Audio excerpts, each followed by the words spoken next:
पहले लेक्चर में हम लोगों ने बात की थी किसके बारे में, ग्रोथ के बारे में। ग्रोथ क्या होता है, रिप्रोडक्शन क्या होता है, सेलुलर ऑर्गेनाइजेशन क्या होता है, मेटाबॉलिज्म क्या होता है और कंसिस्टेंस क्या होता है। ठीक है, तो हम लोगों ने ग्रोथ के बारे में, हम लोगों ने लिविंग के बारे में कि लिविंग का क्या क्या कैरेक्टरिस्टिक्स फीचर्स होता है। ठीक है, तो सबसे पहले हमारे चैप्टर का नाम क्या है, हमारे चैप्टर का नाम जो है वो द लिविंग वर्ल्ड। क्या है चैप्टर का नाम, द लिविंग वर्ल्ड। ठीक है, हम लोगों ने पहले क्लास में जो जो पढ़ा था, हम लोग पहले उसके बारे में कुछ रिवाइज कर, कुछ रिकैप करते हैं, फिर अपन आज का क्लास स्टार्ट करेंगे। ठीक है, तो ये रिकैप है। जो बच्चे पहले क्लास, जो पहला क्लास नहीं किए हैं, कृपया पहले फर्स्ट लेक्चर देख ले, उसके बाद फिर दूसरा लेक्चर पे स्विच करेंगे। ठीक है, सबसे पहले मैं रिकैप कर देता हूँ जो भी बच्चे लास्ट क्लास किए थे। ठीक है, तो द लिविंग वर्ल्ड, तो लिविंग के लिए जो है, लिविंग होने के लिए कुछ कैरेक्टरिस्टिक्स फीचर्स होते हैं कि लिविंग के लिए क्या होता है कि कुछ कैरेक्टरिस्टिक्स जो है, कुछ कैरेक्टरिस्टिक्स फीचर्स होते हैं, कुछ कैरेक्टरिस्टिक्स फीचर्स होते हैं। ठीक है, उसमें सबसे पहला फीचर्स क्या है हमारे पास, सबसे पहला फीचर्स है हमारे पास जो है वो है ग्रोथ। क्या है, सबसे पहला फीचर्स है हमारे पास जो है वो है ग्रोथ। ठीक है, दूसरा फीचर है हमारे पास रिप्रोडक्शन, दूसरा फीचर है हमारे पास रिप्रोडक्शन। तीसरा फीचर क्या है, तीसरा फीचर हमारे पास जो है वो सेलुलर ऑर्गेनाइजेशन, सेलुलर ऑर्गेनाइजेशन। चौथा फीचर क्या है, चौथा फीचर है हमारे पास मेटाबॉलिज्म।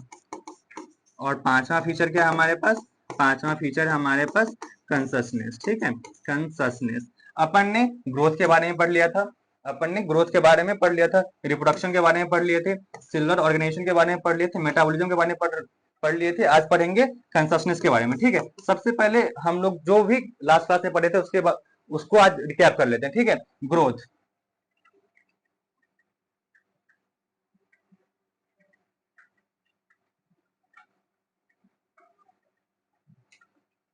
तो ग्रोथ, ग्रोथ में हम क्या क्या बताए थे आपको कि ग्रोथ क्या है। जैसे अपन छोटे में, जब अपन छोटे थे तो कितने छोटे थे, जब अपन छोटे थे तो हमारा बॉडी साइज कितना था, इतना था, पिद्दी सा था। ठीक है, अब अपन बड़े हो गए तो अपन का साइज कितना हो गया, अपन से इतना बड़ा हो, तो अपन क्या हुआ, अपन का जो है ग्रोथ हुआ है। क्या हुआ है, ग्रोथ हुआ है। ठीक है, क्या हुआ है, ग्रोथ। जैसे कोई प्लांट लगाते हैं हम लोग, कोई भी प्लांट लगाते हैं, मान लो हम लोग आज कोई प्लांट लगा रहे हैं। ठीक है, तो अगर उसका उसका साइज अभी इतना है, तो आज के 10 साल बाद उसका साइज कितना हो जाएगा, वो बहुत बड़ा एक ट्री का जो है वो रूप ले लिया रहेगा।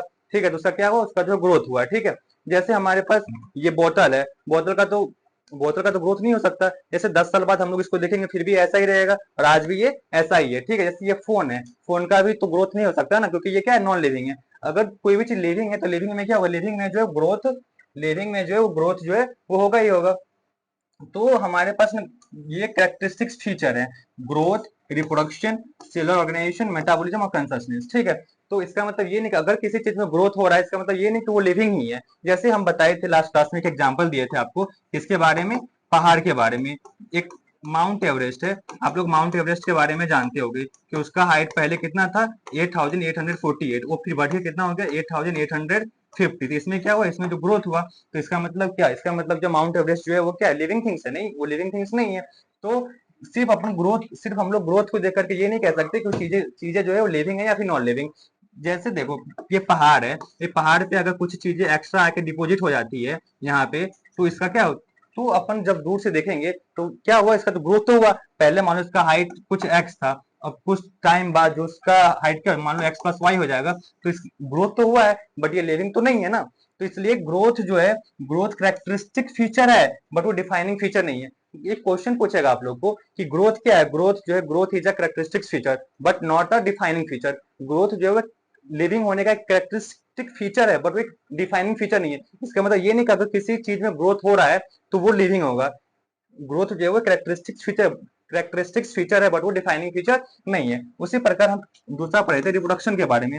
रिप्रोडक्शन, जितना भी लिविंग ऑर्गेनिज्म है वो क्या है, वो सभी जो है वो रिप्रोडक्शन करता है। ठीक है, वो बच्चे पैदा करता है। जैसे मान लो बहुत बहुत सारे लिविंग ऑर्गेनिज्म जो होते हैं, बहुत सारे जो है, बहुत सारे लिविंग ऑर्गेनिज्म जो है वो क्या होते हैं, लिविंग ऑर्गेनिज्म वो एस्ट्राइल होते हैं। क्या होते हैं, एस्ट्राइल होते हैं। जैसे एस्ट्राइल, जैसे मान लो एस्ट्राइल ह्यूमन कपल, एस्ट्राइल ह्यूमन कपल, वो तो लिविंग तो है, बट वो बच्चे पैदा नहीं कर सकते, क्योंकि वो क्या है, क्योंकि वो एस्ट्राइल है।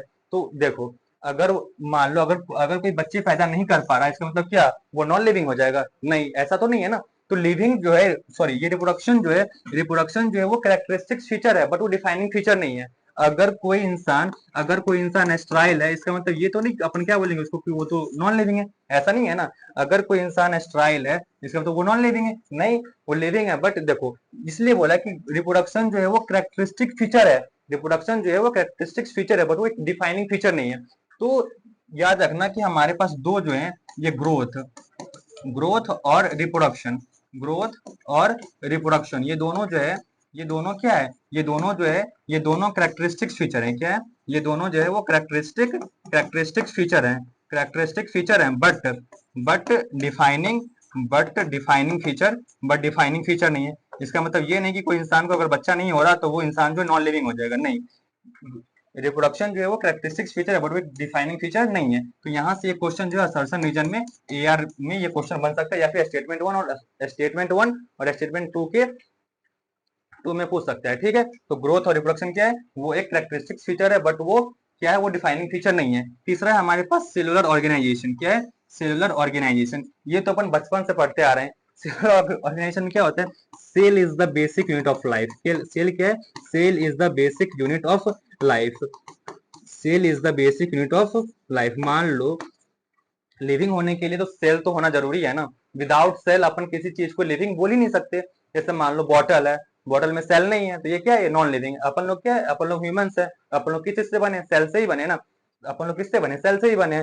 तो विदाउट सेल तो अपन लिविंग का जो है वो लाइफ तो डिफाइन ही नहीं कर सकते। तो इसलिए लिविंग होने के लिए तो सेल तो चाहिए, विदाउट सेल सारी चीजें क्या है, सारी चीजें नॉन लिविंग है। अपन जो है वो सेल के बिना लाइफ को इमेजिन ही नहीं कर सकते ना। तो इसलिए सेलुलर ऑर्गेनाइजेशन क्या है, ये जो है सेलुलर ऑर्गेनाइजेशन जो है वो क्या है, ये हमारे पास जो वो डिफाइनिंग फीचर है। ये क्या है, ये हमारे पास डिफाइनिंग फीचर है, ये डिफाइनिंग फीचर है। तो हमारे पास ग्रोथ और रिप्रोडक्शन जो है वो कैरेक्टरिस्टिक फीचर है,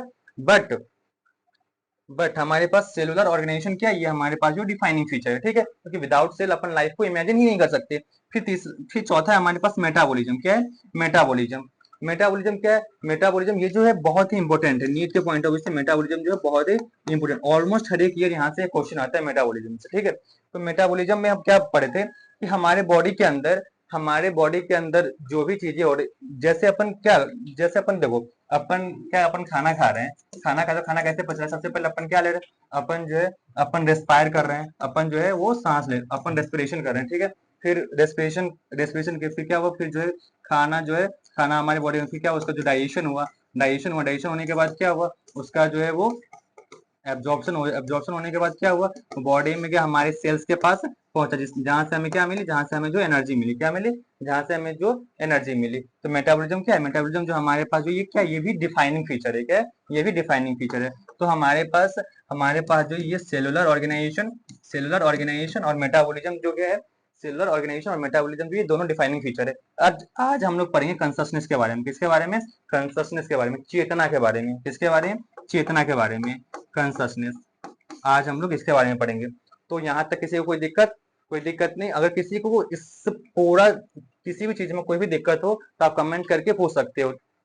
आपको कहीं भी डाउट हो तो आप कमेंट कर सकते हो कि सर हमें यहाँ पे कुछ डाउट है, तो आप बता दो। ठीक है, तो चलिए आज का क्लास शुरू करते हैं। ये जो भी बच्चे नहीं देखे थे लास्ट क्लास, वो पहले लास्ट क्लास देख लो, उसके बाद फिर फर्दर कंटिन्यू करना, क्योंकि अब सीधा सेकंड लेक्चर देखोगे तो बहुत सी चीजें कनेक्ट नहीं कर पाओगे। तो इसलिए पहले लास्ट लेक्चर देख लेना और फिर आगे का लेक्चर कंटिन्यू करना। ठीक है, अपन आज पढ़ेंगे कंससनेस के बारे में। किसके बारे में, कंससनेस। चलो अब इसके बारे में समझते हैं। ये क्या है, ये हमारे पास कंससनेस को हिंदी में कहते हैं चेतना। क्या कहते हैं, चेतना। अब चेतना होता क्या है, अब चेतना होता है क्या, जैसे अभी अपन यहाँ पे खड़े हुए हैं। ठीक है, अपन यहाँ पे खड़े हुए हैं, अपन आप लोग हम ना आप लोग को देख रहे हैं। ठीक है, कि हमारे पास सेंस है तभी वो देख पा रहे हैं। जैसे ये बोतल है, इस बोतल का हमारे पास कुछ सेंस है, चेतना है, तभी इसको देख पा रहे हैं। कुछ जैसे अभी बाहर बारिश हो रही है तो हमारे पास ईयर है, कान है, तभी अपन सुन पा रहे हैं, तो उससे अपन वो सेंस कर पा रहे हैं कि क्या बारिश हो रही है। हमारे आंख है, क्या है, तो अपन जो है चेतना क्या होती है कि हमारे आसपास जो भी इन्वायरमेंट है, हमारे आसपास जो भी इन्वायरमेंट है, वहां फर्दर जो भी चीजें घट रही है, अपन उसको देख करके फिर समझ करके प्रोसेस करके कि चीजें हो क्या रही है। अगर मान लो अगर हमारे पास चेतना नहीं रहेगी, तो मान लो एक कुत्ता आ रहा है। ठीक है, एक कुत्ता हमारे पीछे बहुत तेजी से आ रहा है। ठीक है, तो वो हमको काट के भाग जाएगा। अगर हमारे पास चेतना नहीं रहेगी तो कुत्ता क्या करेगा, कुत्ता जो आएगा काट के भाग जाएगा। हमारे पास चेतना है तभी तो कुत्ता को देखते हैं, अगर वो हमारे पीछे पड़ा हुआ है तो अपन क्या करते हैं, अपन वहां से भाग जाते हैं। हमारे पास सेंस है, चेतना है तभी तो। अगर हमारे पास चेतना नहीं रहेगी तो अपन क्या करेंगे, अपन कुत्ता आएगा काट के भाग जाएगा। जैसे देखो, जैसे अपन जो है रोड पे चलते हैं, ठीक है, तो रोड पे चलते हैं तो क्या, जैसे अपन गाड़ी गाड़ी को देख रहे हैं, ठीक है, तो गाड़ी आ रहा है हमारे ठीक सामने। अगर हमारे पास चेतना नहीं रहेगा, अगर हमारे पास कॉन्सियसनेस नहीं रहेगा तो गाड़ी वाला क्या करेगा, गाड़ी वाला हमको उड़ा के भाग जाएगा। अगर गाड़ी वाले के पास चेतना नहीं है तो आएगा उड़ा के भाग जाएगा, अपन मर जाएंगे। चेतना है तभी तो चेतना है तभी तो क्या करते हैं अपन जो है वो रोड के साइड से चलते हैं, हमेशा किस साइड से चलते हैं, लेफ्ट साइड से चलते हैं, और गाड़ी को देख के, क्योंकि अपन ऑब्जर्व कर रहे होते हैं ना। हम हमारे पास क्या, हमारे पास सेंस ऑर्गन है। सेंस ऑर्गन तब हम लोग चीजें को फर्दर क्या करते हैं, एनालाइज करते हैं, ऑब्जर्व करते हैं, फिर हमारे पास सिग्नल्स आता है कि नहीं ये चीज अब ये करनी है, ये करनी है, फर्दर ये करनी है। अगर हमारे पास चेतना नहीं होंगी तो अपन कुछ नहीं कर पाएंगे, आएंगे सब मार के भाग जाएंगे। ठीक है, तो इसलिए चेतना का होना, इसलिए बहुत लोग जो है वो बहुत लोग को देखते होंगे, बहुत मतलब जैसे पढ़ना रहता है, ठीक है, उसका दिमाग कह रहा है बेटा पढ़ ले, बेटा पढ़ ले, बेटा पढ़ ले, मगर क्या छोड़ो यार ये फालतू कुछ ही बोलते रहता है। बट ऐसा नहीं ना, वो बोल रहा है पढ़ने के लिए, मतलब भाई ये समझदार है ना। भगवान ने हमको कंसियसनेस दिया, चेतना दिया है कि भाई अपना काम है कर लो, पढ़ लो, नहीं यार कल पढ़ेंगे, एग्जाम का बहुत टाइम है, अभी नीट में क्या है, नीट में बहुत टाइम है, बट ऐसा तो है नहीं। अभी आपके पास नीट में कितना टाइम बचा है, तो नीट में ये देखो, नीट में हमारे पास कितना टाइम है, ये अगस्त ऑलमोस्ट पास ही हो गया है, ठीक है, अगस्त ऑलमोस्ट पास हो गया, मतलब 15 डेज का राउंड बचा हुआ है। फिर हमारे पास क्या है, सितंबर है, अक्टूबर है, नवंबर है, दिसंबर, तो ऑलमोस्ट 4 साढ़े 4 4.5 मंथ इधर, और हमारे पास 4 मंथ उधर। ठीक है, तो हमारे पास सिलेबस तो बहुत सारा है। तो इसलिए आप क्या करो, सिलेबस को जो है वो सही से क्या करो, सही से जो है वो रिवाइज करो, और उसको सही से पढ़ो, और क्वेश्चन जितना से जितना हो सके उतना क्वेश्चन लगाओ। ठीक है, तो यही हमारे पास कंसियसनेस है। अगर हमारे पास चेतना नहीं रहेंगी तो अपन जो है जिंदा ही नहीं रह पाएंगे, अपन कब का कोई गाड़ी वाला हमको कब का जो है उड़ा दिया रहता। ठीक है, तो इसलिए कंसियसनेस का होना बहुत जरूरी है। जैसे कोई लोग पागल हो जाता है, ठीक है, तो जैसे बहुत लोग पागल हो जाते हैं, उसका कंसियसनेस चेतना चेतना जो है वो गायब हो जाती है। तो देखना, जैसे वो गाड़ी वाला जो मान लो कोई ट्रक आ रहा है, ठीक है, उसका आगे सामने में उसको हाथ हिलाते रहता है ऐसे ऐसे कि अरे मार दो उड़ा दो, ऐसा तो नहीं होता ना। मतलब अगर उसके पास चेतना रहेगा तो वो क्या करेगा, वो आराम से वो जो साइड हो जाएगा। इसलिए कॉन्सियसनेस का होना बहुत जरूरी है। जैसे बहुत लोग पागल हो जाते हैं, उसका दिमाग ही नहीं काम करता कि क्या सही है क्या गलत है, उसका जो नर्वस सिस्टम जो है वो सही से काम नहीं करता रहता। ठीक है, तो इसलिए चेतना का होना बहुत जरूरी है। तो इसीलिए अपन जो है अभी तक क्या, इसलिए अपन लोग अभी तक जो है जिंदा है। अगर अपन के पास कॉन्सियसनेस नहीं रहेगी तो अपन लोग जिंदा ही नहीं रहेंगे। देखो इतना जानवर है, ये जो हमारा ये जो धरती है, इस पे इतने सारे जानवर है, इसमें सबसे सबसे बेस्ट कौन है, सबसे बेस्ट ह्यूमंस है। सबसे बेस्ट ह्यूमंस क्यों है, तो सबसे बेस्ट ह्यूमंस इसलिए हैं क्योंकि उनका जो नर्वस सिस्टम है, उनका जो नर्वस सिस्टम है ना, उनका जो नर्वस सिस्टम जो है वो क्या है, वो उनका नर्वस सिस्टम जो है वो सबसे सबसे क्या है, सबसे जो है वो बेस्ट बनाया गया, क्या है? सबसे जो है वो जितने भी ऑर्गेनिजम्स है उसमें सबसे बेस्ट नर्वस सिस्टम किसका है, वो ह्यूमंस का है। किसका है, ह्यूमंस का। देखते होगे कि ह्यूमंस क्या करते हैं, ह्यूमंस जो अपने अकॉर्डिंग हर एक चीज जो है वो कर लेता है, क्योंकि इसके पास क्या है? इसके पास नर्वस सिस्टम जो है, इसके पास नर्वस सिस्टम जो है वो बहुत ही क्या है, बहुत ही ज्यादा जो दूसरों के मुकाबले इसका नर्वस सिस्टम क्या बहुत ही ज्यादा अच्छा है।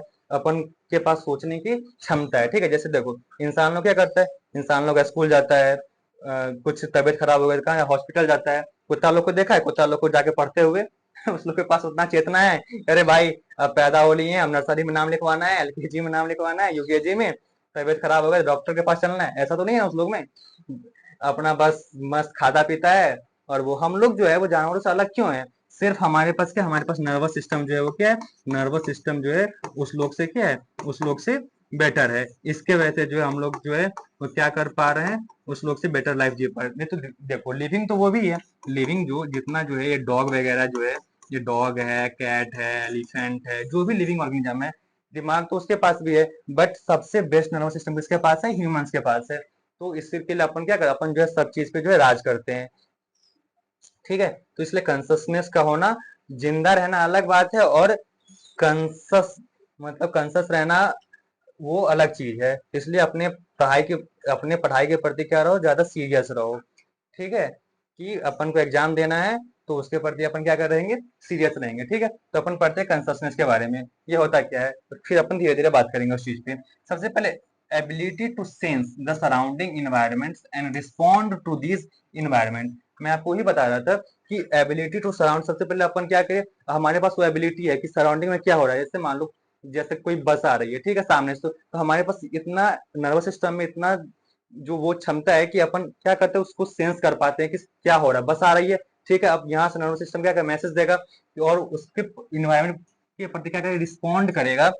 क्या करेगा, रिस्पॉन्ड करेगा कि भाई बस आ रही है, तो वहां से क्या हो जाओ, साइड हो जाओ, क्या हो जाओ, साइड हो जाए। तो रिस्पॉन्ड करता है stimuli which could be physical, या तो फिजिकल हो सकता है, या केमिकल हो सकता है, या फिर जो है बायोलॉजिकल हो सकता है। Is called consciousness, is called consciousness. जैसे हमारे, जैसे देखना, जैसे मच्छर काटता है, जैसे मान लो यहाँ मच्छर बैठा हुआ है, ठीक है, तो ऑटोमेटिक हाथ सीधा मच्छर पे आके पटाख से पड़ता है, मच्छर का खेल खत्म। अगर हमारे पास चेतना नहीं रहेगी, अगर मान लो कोई इंसान मर गया, ठीक है, जो बेस्ट एग्जांपल देते हैं, ठीक है, मान लो कोई इंसान डेड है, ठीक है, कोई इंसान मर गया, ओके, उसको जो है, उसको मच्छर काटे, उसको उसको क्या बोल, उसको जो है, उसको मान लो, उसको उसको जो है कोई मच्छर काटे, उसको कोई थप्पड़ मार दे, उसको उस पर कोई ट्रक चढ़ा दे, कुछ भी कर दे, उसको कुछ पता चलेगा, कुछ पता नहीं चलेगा। क्यों? क्योंकि ये डेड हो चुका है। डेड क्या, इसका जो है ये ब्रेन डेड हो चुका है। क्या है, ब्रेन डेड। इसके पास कॉन्शसनेस बचा ही नहीं है, इसके पास जो है कॉन्शसनेस बचा ही नहीं है। कोई सारा सेंस ऑर्गन, क्या सारा सेंस ऑर्गन खत्म, कॉन्शसनेस खत्म। तो डेड आदमी को कुछ भी करो वो नहीं करेगा। बट वही कोई जिंदा आदमी है, सोया हुआ है, मान लो कोई जिंदा आदमी है और सोया हुआ है, ठीक है, जिंदा तो है बट सोया हुआ है, ठीक है, तो सर इसको भी जाके मार के भाग जाएंगे। तो कोई मान लो इसको कोई मच्छर आके क्या किया, कोई मच्छर आके जो है इसको काट लिया, तो रहेगा नींद में, बट इतना खतरनाक हेडशॉट देगा, खत्म एक बार में, मच्छर का खेल खत्म है नींद में ही। मच्छर जहां काटा, क्योंकि नर्वस सिस्टम तो एक्टिव है ना, नर्वस सिस्टम तो एक्टिव है, वहां गया मच्छर, अरे भाई मच्छर काट रहा है, मच्छर काट रहा है, हाथ उसका ऑटोमेटिक पटाख से मच्छर पे जाकर मच्छर खेल खत्म। तो ये ये सोया हुआ है, मरा हुआ नहीं है। क्या है, सोया हुआ है बट मरा हुआ नहीं है। तो ये क्या है, ये जो है ये चेतना, क्या है, कॉन्शसनेस की वजह से होता है। ठीक है, अगर अपन के पास कॉन्शसनेस नहीं रहेगी तो क्या होगा, मच्छर का आके काट के भाग जाएगा, अपन कुछ नहीं कर पाएंगे। तो इसलिए चेतना का होना बहुत जरूरी है, चेतना का होना बहुत जरूरी। अगर हमारे पास कॉन्शसनेस नहीं रहेगी तो अपन जो है कुछ भी नहीं कर पाएंगे। ठीक है, अब हमारे पास नेक्स्ट पॉइंट है, we sense these environment stimuli through our sense organ.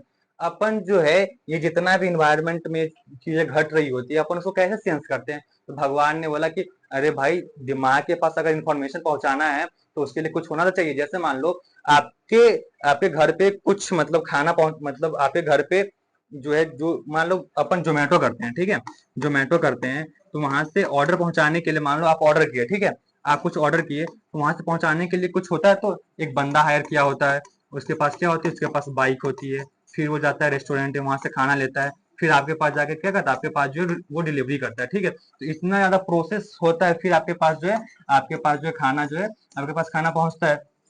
उसी प्रकार हमारे पास जो है दिमाग के पास ना कुछ पहुंचाने के लिए, इंफॉर्मेशन पहुंचाने के लिए ना कुछ सेंस, हमारे पास सेंस ऑर्गन होती है।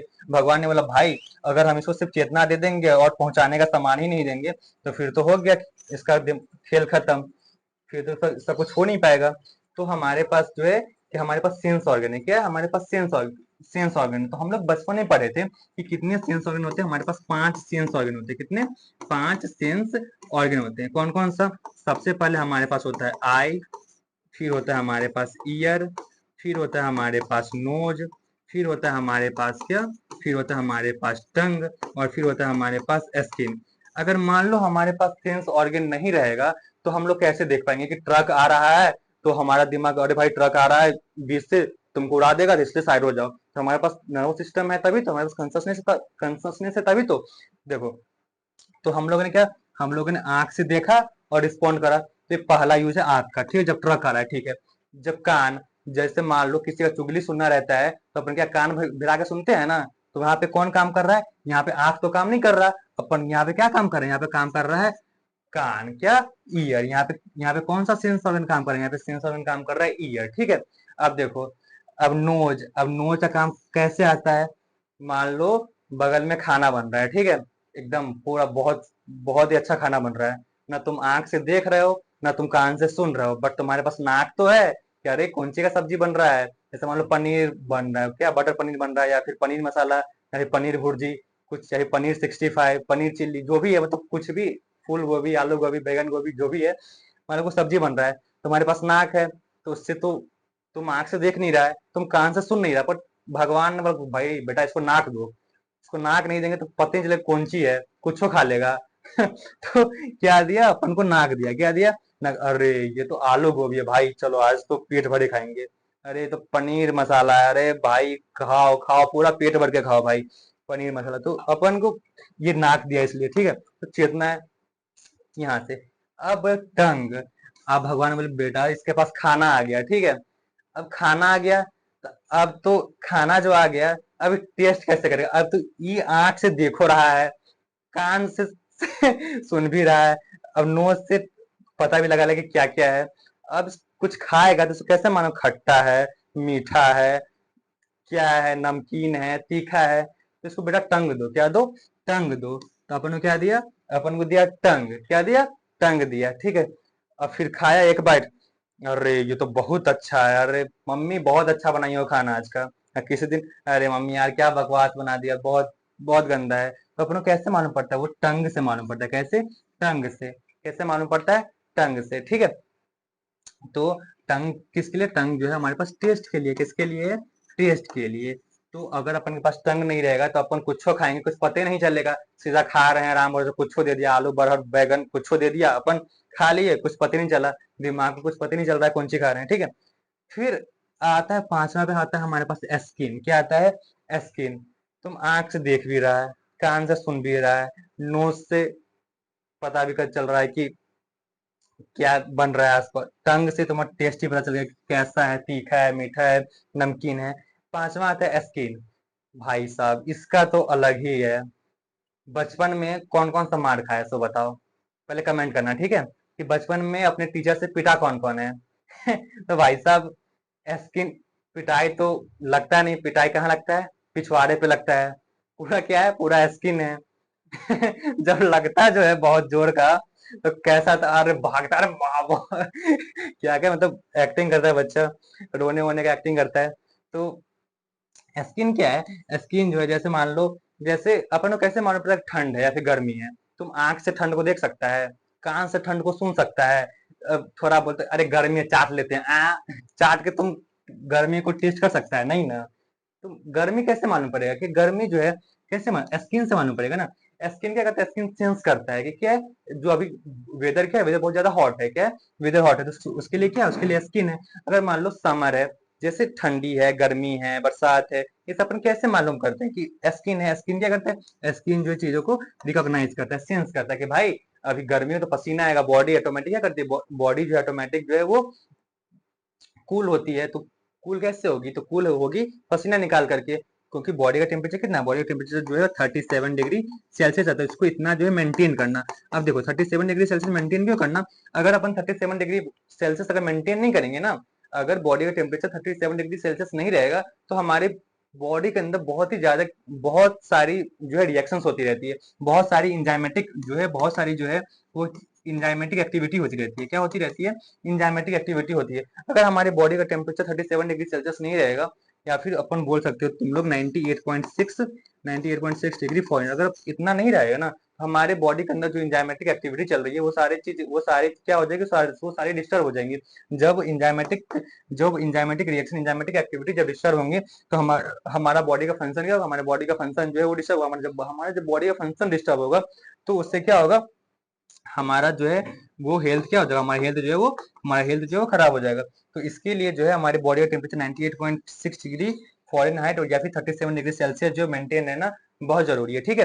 तो देखो जब समर आता है, गर्मी आता है, तो हमारी बॉडी क्या करती है, जैसे देखो हमारी बॉडी पहले से 37 डिग्री सेल्सियस इतना गर्म पहले से है, और सराउंडिंग का टेम्परेचर मान लो 45 डिग्री है, तो कितना है, 45 डिग्री सेल्सियस है। तो यहाँ से 8 डिग्री सेल्सियस क्या है, 8 डिग्री सेल्सियस ज्यादा है। तो 37 डिग्री सेल्सियस बॉडी का पहले से, अब 45 बाहर से आ गया। तो अब 37 जब तक तो लगा कि चलो ठीक है, नॉर्मल है। जब 45 डिग्री सेल्सियस टेम्परेचर हुआ, तो अब बॉडी को लगा गर्मी, भाई बाहर का टेम्परेचर क्या हो गया, ज्यादा हो गया, और अंदर का टेम्परेचर क्या कम हो गया। तो अब इसको लगा गर्मी, अब इसको गर्मी लगे तो बॉडी को तो भाई अपना टेम्परेचर मेंटेन करना है, तो बॉडी को अपना टेम्परेचर कितना मेंटेन करना है, तो बॉडी को अपना टेम्परेचर मेंटेन करना है 37 डिग्री सेल्सियस। बॉडी को टेम्परेचर कितना करना है मेंटेन, 37 डिग्री सेल्सियस, बाहर 45 डिग्री है, तो वो क्या करेगी, तो वो कूलेंट का काम करती है। किस चीज का, कूलेंट का। तो कूलेंट क्या मतलब, वो पसीना के थ्रू क्या होगा, वो पसीना के थ्रू, वो पसीना के थ्रू क्या होगा, पसीना के थ्रू जो है वो बॉडी को क्या करेगी, बॉडी को कूल डाउन करेगी, जिससे हमारे बॉडी का टेम्परेचर 37 डिग्री सेल्सियस मेंटेन रहे। आप बोलेगा सर आप तो कहते हैं कि गर्मी है, हमारा स्किन पता भी कर लिया, पसीना भी निकलता है, लेकिन हम तो एसी में रहते हैं। अरे भाई तो जो एसी में रहता है तो कितना टेम्परेचर की रहता है, तो तू टेम्परेचर करता है 20 डिग्री सेल्सियस, 20 डिग्री, 25 डिग्री है, तुम्हारी बॉडी का जो है 37 डिग्री, तो यहाँ पे कैसे पसीना चलेगा, नहीं ना चलेगा। तो अगर तू एसी का टेम्परेचर कर 20 डिग्री, 25 डिग्री है, तुम्हारा बॉडी का टेम्परेचर जो है 37 डिग्री सेल्सियस है, तो पसीना कहाँ से निकलेगा। तो इसलिए देखता होगा जो लोग जो गर्मी में एसी चलाता है, सुबह सुबह क्या करता है, सुबह सुबह कंबल ओढ़ लेता है, क्या करता है, सुबह सुबह कंबल ओढ़ता है। क्यों कंबल ओढ़ता है, कि भाई जो इन्वायरमेंट का टेम्परेचर है सुबह में, वो कितना आ जाता है, वो बेसिकली 30, 32 या फिर मान लो 25 to 30 के रेंज में रहता है। तो बॉडी का इन्वायरमेंट का टेम्परेचर 25 to 30 है, बॉडी जो है तो 37 डिग्री सेल्सियस है, और एसी चला रखा है कितना पे, एसी चला रखा है 16 पे या फिर 17 पे, तो इसको तो ठंड तो लगेगा ही ना, क्योंकि बॉडी का टेम्परेचर 37 डिग्री सेल्सियस है, और इन्वायरमेंट का कितना है, इन्वायरमेंट का जो 16, ये जो एसी चल रहा है रूम में वो तो पूरा पैक रहता है, उसमें एसी लगा है, तो एसी का टेम्परेचर कितना है, 16 से 17 डिग्री है, तो 16 से 17 डिग्री है, तो यहाँ 37 डिग्री बॉडी का है। तो क्या होगा, इन्वायरमेंट पूरा क्या हो गया, आउटसाइड पूरा जो है ठंडा हो गया मौसम। जब आउटसाइड रूम जो है पूरा ठंडा हो गया, तो बॉडी का 37 डिग्री सेल्सियस है, तो अपन को क्या लगेगा, अपन को ठंड लगेगा। तो बोले सर मौसम तो गर्मी का है, हमको ठंडी लग रहा है। अरे भाई ठंडी वंडी कुछ लगता नहीं है, ये देखो ठंडी वंडी नाम का ऐसा कुछ चीज नहीं होता। हमारा बॉडी अगर देखो, बॉडी का जो टेम्परेचर है, अगर उसके अकॉर्डिंग टेम्परेचर है, तो अपन को ना गर्मी फील होगी ना ठंडी फील होगी। जैसे ऑटम का जो मौसम आता है, तो उसमें अपन को ना ज्यादा गर्मी फील होती है ना ज्यादा ठंडी फील होती है। क्यों, क्योंकि उस टाइम पे टेम्परेचर जो है वो मेंटेन रहता है, क्या रहता है, टेम्परेचर जो है वो मेंटेन रहता है, टेम्परेचर क्या रहता है उस टाइम पे, मेंटेन रहता है। ठीक है, तो ये अपन स्किन जो क्या, स्किन जो है सेंस करती है। तो अपन ये टॉपिक समझ गए, ठीक है। अब किसी को समझा पाओगे कि स्किन का क्या है। जैसे मान लो अपन को कोई चींटी काटा, ठीक है, अपन को यहाँ पे कोई प्रेस किया, अपन को कैसे मालूम पड़ेगा कि यहाँ प्रेस किया या स्किन में प्रेस करा, यहाँ मैं अरे नहीं नहीं कोई तो बिट्ठू काट रहा है, ठीक है, कोई कोई तो मुझे चींटी काट रहा है, कोई अपन को एक थप्पड़ मार दे, यहाँ पे मान लो यहाँ पे कोई मारा, तो यहाँ से लगा चटाक। अगर हमारे पास ये स्किन जो है, अगर सेंस ऑर्गन जो है, हमारे पास सेंस ऑर्गन जो अगर स्किन नहीं रहती, तो अपन को पता ही नहीं चलता कि कोई हमको थप्पड़ मार के भाग गया। अपन को पता चलता है कि कोई थप्पड़ मार के भाग गया। हमारे पास जो है सेंस ऑर्गन पर स्किन है, स्किन सेंस करती है, फिर वो हमारे नर्वस सिस्टम में पहुंचाती है सारी चीजें, फिर वहां से अरे नहीं भाई हमको ना कोई थप्पड़ मार के भाग गया। ठीक है, तो अपन ये टॉपिक यहाँ पे समझ गए, ठीक है। अब हमारे पास नेक्स्ट क्वेश्चन है, अपन ह्यूमंस के बारे में समझ गए, ठीक है। अब plant respond to external factors like light, water, temperature, other organisms, pollutants etcetera. देखो प्लांट कैसे रिस्पॉन्ड करती है, तो प्लांट को देखा होगा, कुछ कुछ प्लांट जैसे एक देखा होगा सूरजमुखी, सूरजमुखी अपन उसको इंग्लिश में बोलते हैं क्या, अपन उसको इंग्लिश में बोलते हैं सनफ्लावर, ठीक है। वो कैसे रिस्पॉन्ड करती है, लाइट के थ्रू। देखो इसमें क्या बोला कि प्लांट जो है, प्लांट के पास भी सेंस ऑर्गन होते हैं जो जिसके वो रिस्पॉन्ड करते हैं। जैसे हम लोग के पास क्या होता है, हम लोग के पास सेंस ऑर्गन है, क्या है, आई है, ईयर है, नोज है, टंग है, स्किन है, तो अपन उसके अकॉर्डिंग क्या करते हैं, रिस्पॉन्ड करते हैं, ठीक है। उसी प्रकार प्लांट में जो है, प्लांट किस किस चीज के थ्रू जो रिस्पॉन्ड करती है। जैसे प्लांट में क्या है, लाइट है, क्या है, लाइट है, क्या है, वाटर है, और जो है वो क्या है, और हमारे पास जो टेम्परेचर है, क्या है, टेम्परेचर है। इस सबको देखकर क्या करती है, प्लांट भी रिस्पॉन्ड करती है। अब देखो सनफ्लावर क्या है, सनफ्लावर, सनफ्लावर क्या करती है, सनफ्लावर लाइट को देखकर क्या करती है, रिस्पॉन्ड करती है। जब तक सनलाइट रहता है इस पे, तो ये पूरा क्या, पूरा जो है खिली हुई रहती है, क्या रहती है, पूरा जो है वो खिली हुई रहती है। जब लाइट उससे हटता है तो वो क्या होता है, वो उसका जो है वो फूल जो है वो ऐसे ले डाउन कर जाता है। तो वो क्या है, यहाँ से ये दिखा रहा है कि ये क्या कर रही है, लाइट को जो रिस्पॉन्ड कर रही है। तो इसका जो सेंस ऑर्गन प्लांट का जो है, प्लांट क्या चीज सेंस करती है, लाइट को सेंस करती है, वाटर को सेंस करती है, और टेम्परेचर को सेंस करती है।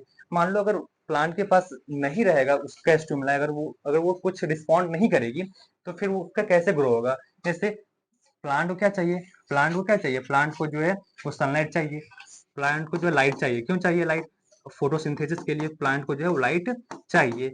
अगर वो सेंस नहीं कर पाएगी तो खाना कैसे बनाएगी, उसको जिंदा रहने के लिए, खाना बनाने के लिए जो है सनलाइट चाहिए, और सनलाइट चाहिए तो उसको जो रिस्पॉन्ड करना पड़ेगा। उसको जो है वो रिस्पॉन्ड, जब तक वो रिस्पॉन्ड नहीं करेगी तब तक उसका जो है उसका भोजन जो है वो नहीं बन पाएगा ना, उसका भोजन नहीं बन पाएगा। तो इसलिए प्लांट क्या करते हैं, प्लांट जो है वो लाइट सनलाइट के प्रति जो है वो उस पर रिस्पॉन्ड करती है। वाटर, उसको मिनरल्स चाहिए नीचे, उसको जो खाना बनाने के लिए जो है उसको वाटर भी चाहिए। क्या चाहिए, प्लांट को जो है खाना बनाने के लिए वाटर भी चाहिए। तो वाटर वाटर के प्रति भी रिस्पॉन्ड करेगी।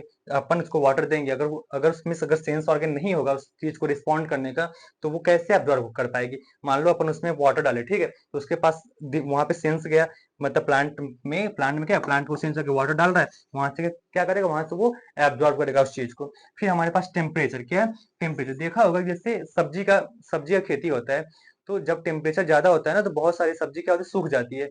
अगर मान लो अगर वो टेम्परेचर को सेंस नहीं करेगी तो कैसे सूखेगी, कैसे सूखता कोई भी सब्जी, तो सब्जी फिर कोई सूखता ही नहीं। तो टेम्परेचर को क्या, टेम्परेचर को सेंस करती है। तो इसके लिए तो टेम्परेचर को क्या करती है, टेम्परेचर को सेंस करती है। तो सब्जी का सूखना क्या हो, टेम्परेचर को सेंस करते हो, तो बहुत ज्यादा हीट हो जाता है, तो सब्जी का पौधा जो है वो सूख जाता है। ठीक है, तो प्लांट्स जैसे हमारे पास, जैसे ह्यूमंस के पास जो रिस्पॉन्ड करने के लिए, जैसे ह्यूमंस के पास रिस्पॉन्स करने के लिए जो है वो सेंस ऑर्गन्स होती है, उसी प्रकार प्लांट्स में भी रिस्पॉन्ड के लिए जो है वो हमारे पास जो है वो कुछ फैक्टर्स होते हैं, जैसे लाइट हो गया, वाटर हो गया, और जो टेम्परेचर हो गया। ठीक है, और जैसे बहुत सारे अदर ऑर्गेनिजम्स है, जैसे उसमें पॉल्यूटेंट्स एक्सेट्रा। ठीक है, फिर हमारे पास जो है वो नेक्स्ट आता है कि ह्यूमन, अपन अब ये लाइन हो गया अपन के पास, human being is the only organism who is aware of himself, that is has self consciousness because of our well developed nervous system. हम आपको पहले ही बता चुके हैं कि एक इंसान इस पूरा जितना बड़ी धरती है उस पर एकमात्र सिर्फ ह्यूमन ही है, सिर्फ और सिर्फ only only and only only and only only and only जो है ह्यूमन ही है, ह्यूमन ही है, जो क्या है, जिसके पास जो सेल्फ कॉन्शियसनेस है। क्या है, सेल्फ कॉन्शियसनेस है, जिसको बोलते हैं अवचेतन। क्या बोलते हैं, अवचेतन, मतलब खुद का चेतना है कि क्या सही है क्या गलत है, क्या सही है क्या गलत है। आप जैसे देखते होगे हम लोग के पास में बहुत, मतलब वो होता है कि क्या चीजें सही है, जैसे सेल्फ कॉन्शियसनेस मतलब क्या, सब पता को पढ़ना है तो अपन पढ़ेंगे, या फिर अपन अच्छे लाइफ के लिए जो है अपन मेहनत करते हैं, फिर आगे अब ग्रो करते हैं, नाम करते हैं। बट आप देखो बहुत सारा जानवर सब है, जितना जानवर है वो सब क्या करता है, सुबह उठता है, खाना खाता है, सांस लेता है, रिप्रोडक्शन करना होता है तो रिप्रोडक्शन करता है, बाकी घूमता फिरता है और ये वो। उसके पास सेल्फ कॉन्शियसनेस तो है नहीं कि वो स्कूल जाएगा, तबीयत खराब हुआ तो हॉस्पिटल जाएगा, या फिर शादी हुआ जो है वो सब करेगा। बट ह्यूमंस के पास जो सेल्फ कॉन्शियसनेस होती है, एक ओनली सिर्फ और सिर्फ ह्यूमंस ही ऐसा है जिसके पास जो वो सेल्फ कॉन्शियसनेस है। क्या है, सेल्फ कॉन्शियसनेस है। तो इसलिए क्या बोला कि human being is the only organism, human being जो एक ओनली ऑर्गेनिज्म है जिसके पास क्या, जो जो सेल्फ अवेयर है। क्या है, अपन इसको बोल सकते हैं, क्या हम इसको बोल सकते हैं सेल्फ अवेयर। क्या बोल सकते हैं, self aware, that is has self conscious, जिसको अपन क्या बोलते हैं, सेल्फ कॉन्शियस। ये ऐसा क्यों होता है, क्योंकि हमारा नर्वस सिस्टम जो है वो क्या है, हमारा नर्वस सिस्टम जो वेल डेवलप्ड है। क्या है, हमारा नर्वस सिस्टम जो है, जितने भी देखो जितने भी ऑर्गेनिज्म होते हैं, इस पूरा जो है अर्थ है, ये पूरा प्लेनेट है, इस प्लेनेट पे जितने भी ऑर्गेनिज्म है, जितने भी जीव जंतु है, सब उस सारे में सबसे वेल डेवलप्ड जो नर्वस सिस्टम होता है किसका होता है, सबसे जो वेल डेवलप्ड नर्वस सिस्टम जो होता है किसका होता है, वो सिर्फ ह्यूमंस का होता है। किसका होता है, ह्यूमंस का। देखो ह्यूमंस का नर्वस सिस्टम वेल डेवलप्ड है, तभी तो हम लोग क्या, शेर को भी क्या करते हैं, चिड़ियाघर में रखते हैं, हाथी को कहाँ रखते हैं, चिड़िया। हाथी कितना बल्कि है, इतना, जिराफ कितना लंबा है, शेर जंगल का राजा है। बट क्या है, उस लोग से वो लोग, बाकी चीजें बहुत अच्छा है, अपन लोग हाथी की तरह उतने मोटे तो नहीं है, जिराफ की तरह उतने लंबे तो नहीं है, और चीता की तरफ, शेर की तरफ उतने फुर्तीले तो नहीं है। बट अपन के पास क्या है, अब उस लोग में बाकी चीजें बहुत अच्छी है, ह्यूमन से बहुत अच्छी है, बट उस लोग में ये नर्वस सिस्टम नाम का चीज है ना, नर्वस सिस्टम नाम का चीज, वो उसमें वेल डेवलप्ड नहीं है। उसमें जो है वो वेल डेवलप्ड जो है वो नहीं है, उसमें जो है वो वेल डेवलप्ड नहीं है। इसलिए अपन क्या करते हैं, अपन के पास सिर्फ एक ही चीज बहुत अच्छा है, क्या, वो नर्वस सिस्टम जो क्या हम लोग का वेल डेवलप्ड है। बाकी जितना भी ऑर्गेनिज्म है इस पूरी धरती पे, उस सारे के सारे ऑर्गेनिज्म में सबसे वेल डेवलप्ड जो है वो नर्वस सिस्टम किसका है, ह्यूमंस का है। इसलिए ह्यूमंस क्या करता है, इसलिए ह्यूमंस जो है वो शेर कहता है, चलो बेटा शेर, इसको पकड़ के कहाँ डालता है, इसको डालता है चिड़ियाघर में, जू में, ठीक है। और हाथी बोलते बेटा तो हाथी बहुत मोटा है, चलो इसको दिया, खिलाया केला वेला, इसको भी जू में डाल दिया। कहा, बेटा जिराफ तुम बहुत लंबा है, चलो इसको अभी क्या किया, इसको पकड़ के डाल दिया कहाँ, इसको भी जू में डाल दिया। बोला चीता, चीता को भी पकड़ के डालो कहाँ, चिड़ियाघर में, जू में। लेपर्ड है, उसको भी पकड़ के डालो। फिर जैसे मानो सांप है, सांप कितना खतरनाक है, सांप काटता है तो आदमी खत्म। देखो ह्यूमंस इतना तेज है कि अजगर सबको क्या करता है, अजगर सबको पकड़ के जो है, अजगर सबको पकड़ के जू में बंद करके रखता है। बस बहुत, जैसे हिप्पोपोटामस है, हिप्पोपोटामस कितना मोटा रहता है, पानी में रहता है, गंदा पूरा एकदम मोटा, उसको भी क्या करता है ह्यूमंस जो है, हिप्पोपोटामस सबको भी जो है चिड़ियाघर में जो है बंद करके वो रखता है, ठीक है। गोरिल्ला वगैरह है, बहुत बहुत सारी चिड़िया चिड़िया रहती है, बहुत सारी फिश मछली रहती है, क्रोकोडाइल, क्रोकोडाइल कितना खतरनाक है, उसको भी ह्यूमन से करते हैं, उसको भी जो है वो चिड़ियाघर में बंद करके रखता है।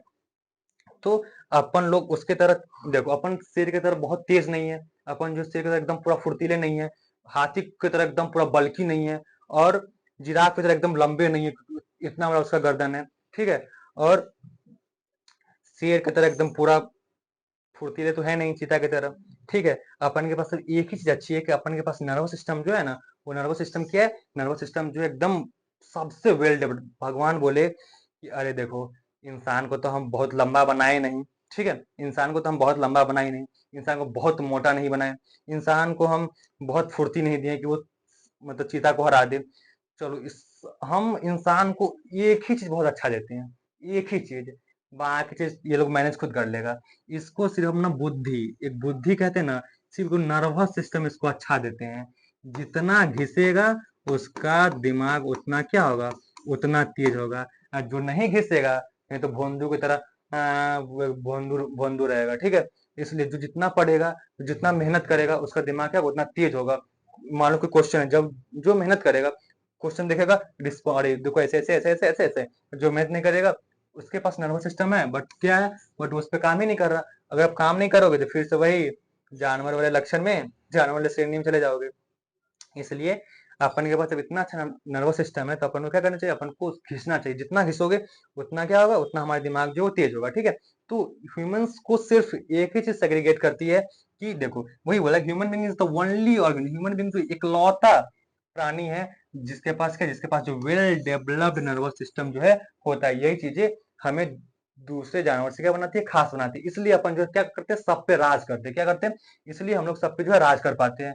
नहीं तो चीता आएगा निपटा के भाग जाएगा। हमारे पास बुद्धि है, दिमाग है, तब तो सबको क्या करते हैं, मतलब जू में बंद करके रखते हैं।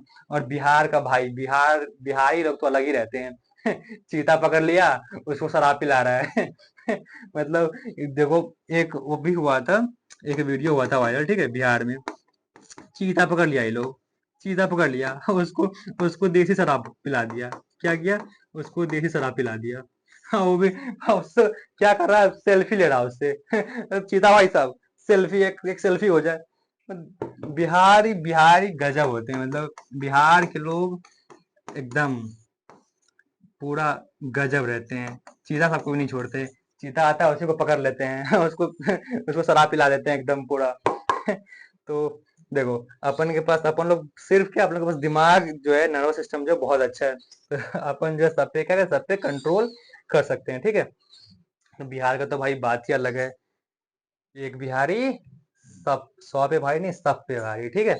अब हमारे पास नेक्स्ट है डाइवर्सिटी इन लिविंग वर्ल्ड। क्या है, डाइवर्सिटी इन लिविंग वर्ल्ड, ठीक है। अब अपन के पास जो है, अपन अपन ना ये इस पे सबसे पहले जानते हैं कि अपन ने क्या क्या पढ़ा। हम लोगों ने पढ़ा ग्रोथ के बारे में, किसके बारे में, हम लोगों ने अभी टॉपिक खत्म होने वाला है, ये खत्म हो गया, ग्रोथ के बारे में पढ़ा, रिप्रोडक्शन के, अपन इसको सेग्रीगेट करते हैं, ठीक है। कोई क्वेश्चन पूछेगा तो ग्रोथ और रिप्रोडक्शन क्या है, तो ग्रोथ और रिप्रोडक्शन जो हमारे पास करेक्टरिस्टिक्स फीचर है, क्या है, ये हमारे पास जो है करेक्टरिस्टिक फीचर है, करेक्टरिस्टिक्स फीचर है, but but not but not defining but not defining feature, but not defining feature. यहाँ से क्वेश्चन बन सकता है एआर में। तो ये चीज को बहुत अच्छे से ध्यान रखना कि ग्रोथ और रिप्रोडक्शन, ग्रोथ और रिप्रोडक्शन जो है वो क्या है, वो कैरेक्टरिस्टिक्स फीचर है, बट वो डिफाइनिंग फीचर नहीं है। अगर मान लो कोई बंदा रिप्रोडक्शन नहीं कर रहा, इसका मतलब ये नहीं कि वो लिविंग नहीं है। स्ट्राइल हो सकता है, बाल हो सकता है। अगर मान लो कोई स्ट्राइल है, उसको बच्चा नहीं हो रहा है, तो वो स्ट्राइल है, तो बच्चा तो होगा नहीं, तो इसका मतलब क्या, वो नॉन लिविंग हो जाएगा, ऐसा तो है नहीं ना। वो इसलिए बोला ग्रोथ और रिप्रोडक्शन जो क्या है, वो लिविंग होने का एक फीचर है, वो लिविंग होने का एक फीचर है, बट वो डिफाइनिंग फीचर नहीं है। इसका मतलब ये नहीं कि अगर वो नहीं रहेगा तो इसका मतलब वो लिविंग ही नहीं रहेगा, वो नहीं रहेगा, ठीक है। अब हमारे पास उसके बाद क्या पढ़े थे, ग्रोथ, रिप्रोडक्शन, उसके बाद अपन पढ़े थे, क्या पढ़े थे ये जान लो, अपन पढ़े थे सेलुलर ऑर्गेनाइजेशन। किसके बारे में, सेलुलर ऑर्गेनाइजेशन, सेलुलर ऑर्गेनाइजेशन, ठीक है। सेलुलर ऑर्गेनाइजेशन पढ़े थे। फिर चौथा पढ़े थे अपन मेटाबॉलिज्म, मेटा मेटाबॉलिज्म मेटाबॉलिज्म। पांचवा पढ़े थे अपन जो है वो कंसस्नेस के बारे में। किसके बारे में, कंसस्नेस के बारे में। तो ये तीनों का क्या, ये तीनों जो है वो कैरेक्टरिस्टिक कैरेक्टरिस्टिक कैरेक्टरिस्टिक फीचर भी है, as well as well as वो डिफाइनिंग फीचर है। तो ये तीन याद रखना कि हमारे पास सेलुलर ऑर्गेनाइजेशन, मेटाबॉलिज्म और कंसस्नेस, ये जो है हमारे पास कैरेक्टरिस्टिक फीचर भी है, और ये कैसा है, हमारे पास डिफाइनिंग फीचर भी है। क्या है, कैरेक्टरिस्टिक फीचर भी और डिफाइनिंग फीचर भी है। तो यहाँ से भी क्वेश्चन जो है हमारे पास असर्शन रीजन में जो है पूछ सकता है। किसने पूछ सकता है, असर्शन रीजन में पूछ सकता है, ठीक है। तो अब ये टॉपिक हमारे पास खत्म हो गया, यहाँ से ये टॉपिक अपन का हुआ खत्म, ठीक है। तो अब इसमें कोई दिक्कत नहीं, किसी बच्चे को कोई भी डाउट आता है आप कमेंट में पूछ सकते हो, हम उस पर अलग से एक वीडियो बना देंगे उस पार्टिकुलर टॉपिक का। तो इसलिए अगर आप लेक्चर ध्यान से सुनोगे तो आपको एक एक चीज, आपको ऐसी सारी चीज समझ में आ जाएंगी, ठीक है। अपन स्टार्ट करते हैं, हम दूसरा टॉपिक हमारा जो है वो है diversity, diversity in living world. क्या है, डाइवर्सिटी इन लिविंग। अपन सबसे पहले बताए थे, जब अपन फर्स्ट लेक्चर स्टार्ट कर रहे थे तो लिविंग वर्ल्ड में, तो यही बोले थे कि ये धरती पे क्या बहुत सारे लिविंग ऑर्गेनिज्म है, क्या बहुत सारे, उसमें क्या, उसमें बहुत सारी डाइवर्सिफिकेशन है, क्या है, बहुत ज्यादा डाइवर्सिफिकेशन है। जैसे मान लो हम इंसान है, बगल में कुत्ता है, हिरन है, चीता है, शेर है, सभी के सभी क्या है, सभी के सभी लिविंग है, बट सब में कितना डाइवर्सिफिकेशन है। ह्यूमन क्या है, सीधा है। कुत्ता क्या है, कुत्ता जो है वो ऐसे रहता है, उसके चार पैर रहते हैं।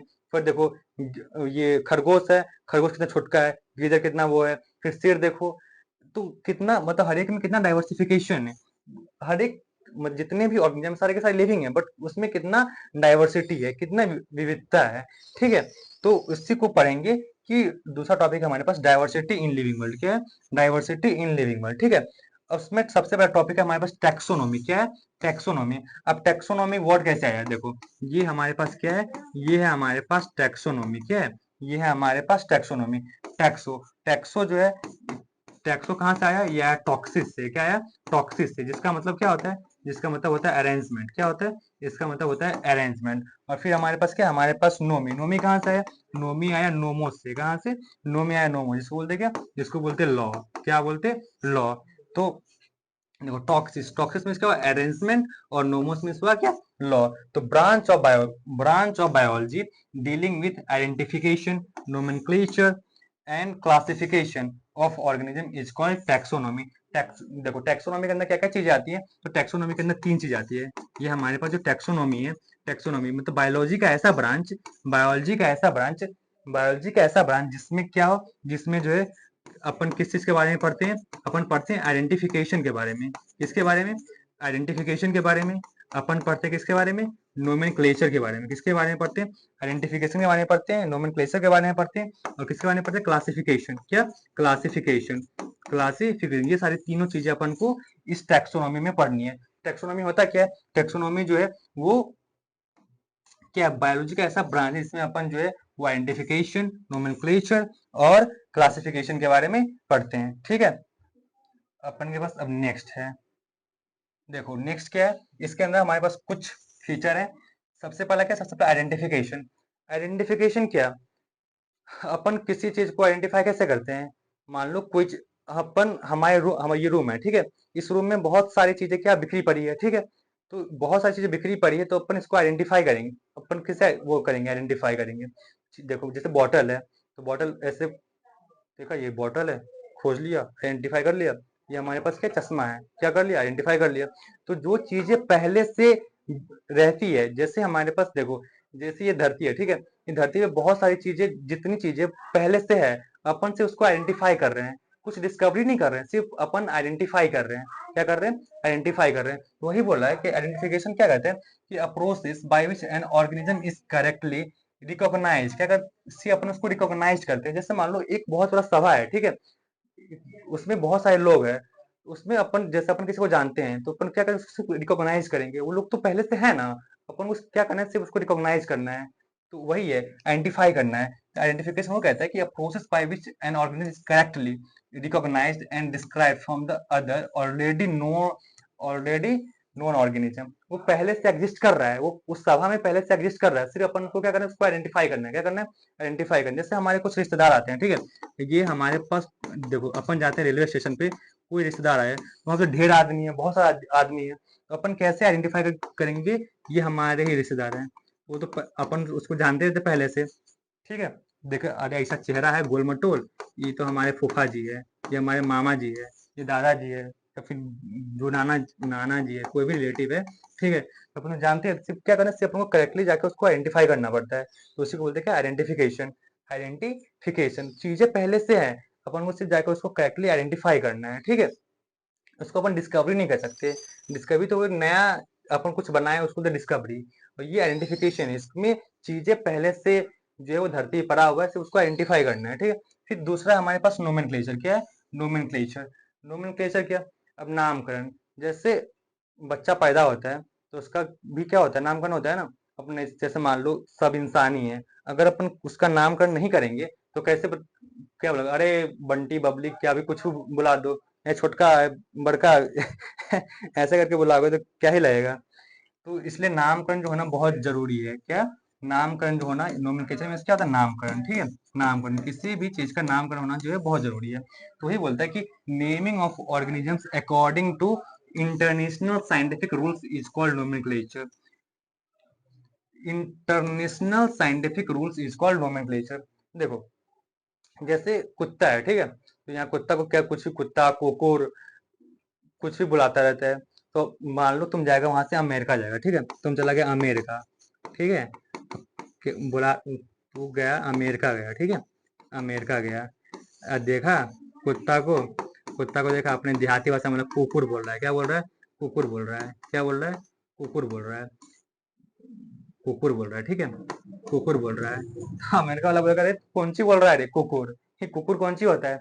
तो इसलिए इस चीज से बचने के लिए कि पूरा दुनिया में ना, जैसे कुत्ता है तो जैसे डॉग है, उसका एक ही नाम होना चाहिए, पूरे वर्ल्ड में उसको एक ही नाम से जाना जाए, एक सिंगल नेम से। एक एक सिंगल नेम से उसको, एक सिंगल नेम से जो है, एक सिंगल नेम से उसको जाना जाए, ठीक है। जैसे देखो साइंस, जैसे अपन फिजिक्स में पढ़ते हैं, जैसे फिजिक्स में क्या आया था? फिजिक्स में आया था ऐसा यूनिट। क्या आया था?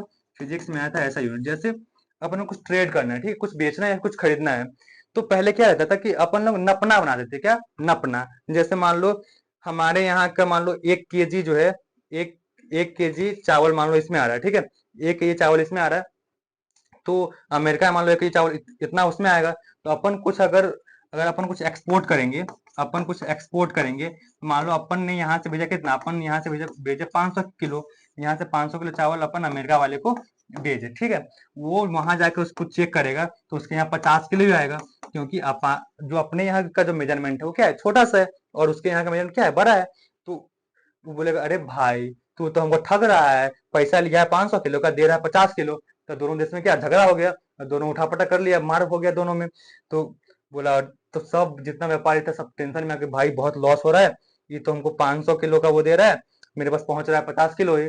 बोला क्या किया जाए, मतलब कुछ ना कुछ तो करना पड़ेगा। तो अब सब बहुत साइंटिस्ट सब था, अब चलो भाई कुछ ना कुछ बनाते हैं कि ऐसा कि जो पूरा दुनिया में वैलिड हो, कि अपन क्या आपस में झगड़ा ना हो, कि हर एक जगह जो है वो सेम इंटिटी, जो सेम क्वांटिटी है वो हर एक जगह सेम ही रहे, वो कहीं पे ज्यादा कम ऐसा ना हो। तो इसलिए क्या बनाएगा, इसलिए बनाएगा ऐसा यूनिट। क्या बनाएगा?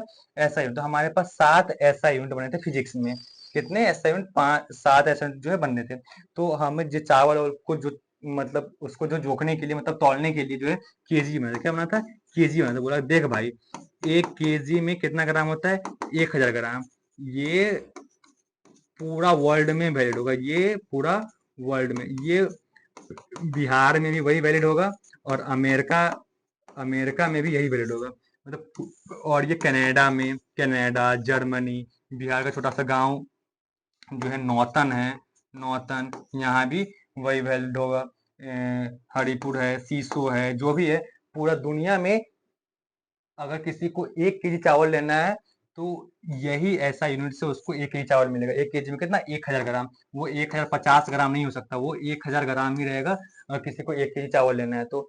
इसलिए इसलिए क्या बना, इसलिए बना कि ऐसा यूनिट किस, अब मान लो कुछ एक्सपोर्ट करना है, कुछ इंपोर्ट करना है, अपन के पास हर एक चीज तो होता नहीं है, तो कुछ एक्सपोर्ट इंपोर्ट करने के लिए आपस में कुछ, मतलब वो झगड़ा ना हो, जो इंटिटी है, जो क्वांटिटी है, जो भी है, वो कम ज्यादा ना हो। जैसे मान लो अपन मंगाए 500 केजी, वहां पहुंचा 50 केजी। अब यहाँ पे अब 500 आदमी का भंडारा करवा रहे हैं, 50 किलो ही चावल है, मान लो किसी का हुआ ही नहीं, सब झगड़ा करके मारपीट के भाग गया उसको।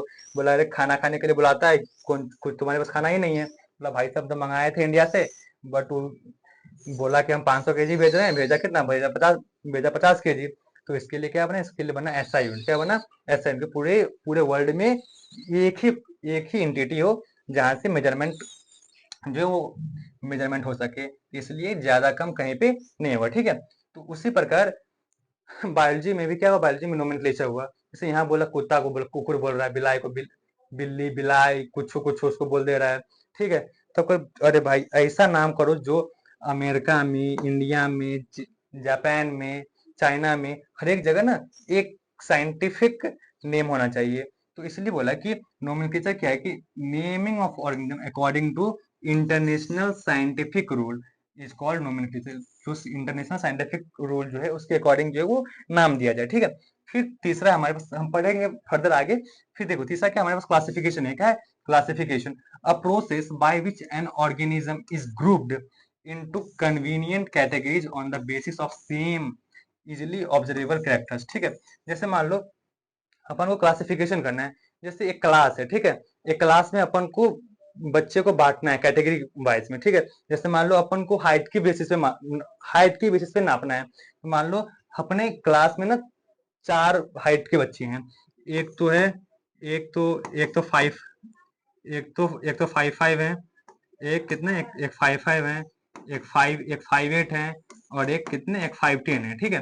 तो 5'8" में मान लो 5'5" के 10 बच्चे हैं, 5'8" के 15 बच्चे हैं, 5'10" के 20 बच्चे हैं। तो अपन ने क्या करा, अपन ने एक क्या किया, अपन ने एक कैटेगरी पकड़ी कि हाइट का बेसिस पकड़ा, उस पे अपन बच्चों को क्या किए, ग्रुप में डिवाइड कर दिए। वही बोला है कि क्लासिफिकेशन क्या है, approach by which an organism is grouped, उसको जो है अपन ग्रुप में बांट दिए into convenient categories on the basis of same easily observable character.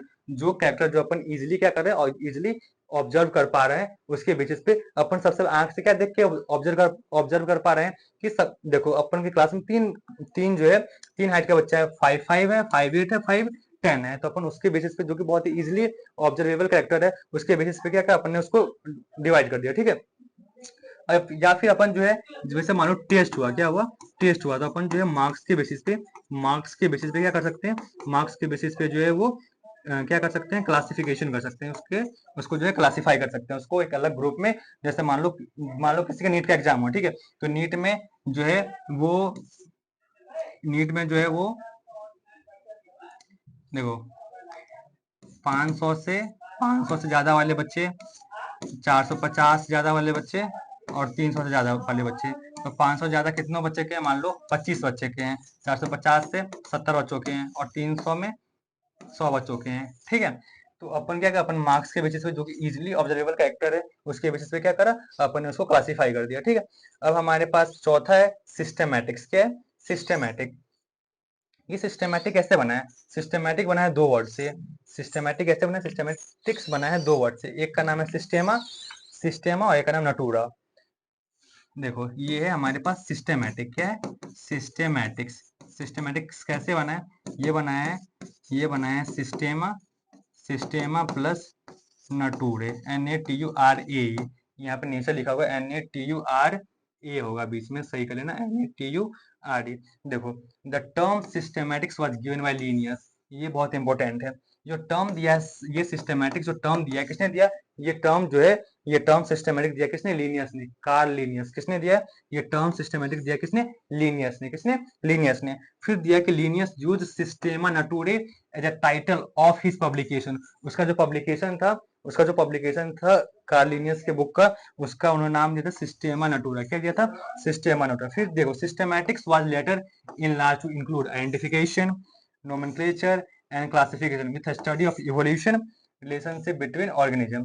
ये ये जो सिस्टेमैटिक्स था, इसको बाद में जो है इसमें इंक्लूड कर लिया गया। क्या क्या? तो सिस्टेमैटिक्स के अंदर जो अपन को इंक्लूड किया गया, आइडेंटिफिकेशन को इंक्लूड किया गया, नोमेनक्लेचर को, और जो है क्लासिफिकेशन को। ठीक है। फिर एक और यहाँ पे एक बनता है इंपॉर्टेंट पॉइंट, ये बनता है कि study of evolutionary relationship between organisms. ये यहाँ से नीट में क्वेश्चन बन सकता है कि study of evolutionary relationship between organisms, ये किसके अंदर आता है? सिस्टमैटिक्स के अंदर। किसके अंदर? सिस्टमैटिक्स के अंदर।